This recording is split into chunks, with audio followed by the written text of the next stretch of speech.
parler de la campagne, du financement de la campagne. Peu m'importe. Ce qui est important, c'est qu'aujourd'hui, à la suite de cette intervention, vous avez 1 million... Alors, quelles étaient les raisons de cette intervention ? Il faudrait écouter. C'est pour cela que la véritable histoire de l'intervention de l'OTAN en Libye reste à écrire.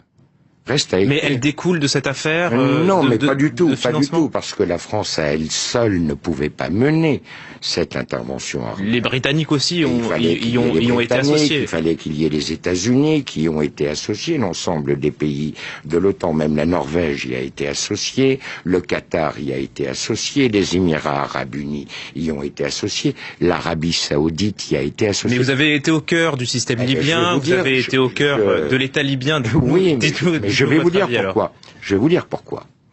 Je pense que Kadhafi a signé son arrêt de mort lorsqu'il a décidé de créer une monnaie commune à l'Union africaine. Car je vous rappelle que la Libye fait partie de l'Union africaine. Que le siège de cette banque, de la banque qui devait émettre cette monnaie, avait déjà été fixé au Cameroun. Je vous rappelle que dans le cadre du financement de cette banque, l'État libyen apportait 90% du capital requis.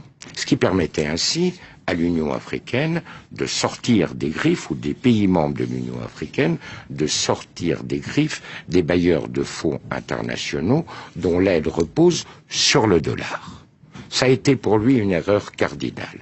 Car à partir du moment où il a pris cette décision... C'était en quelle année ?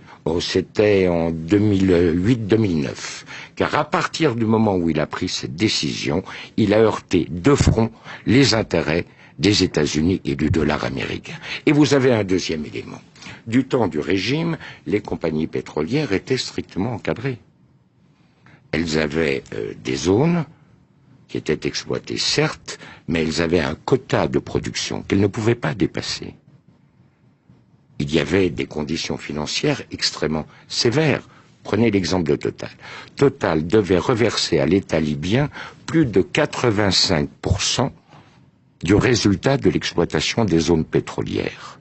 À partir du moment où le régime tombait, chaque compagnie a fait ce qu'elle a bien voulu faire.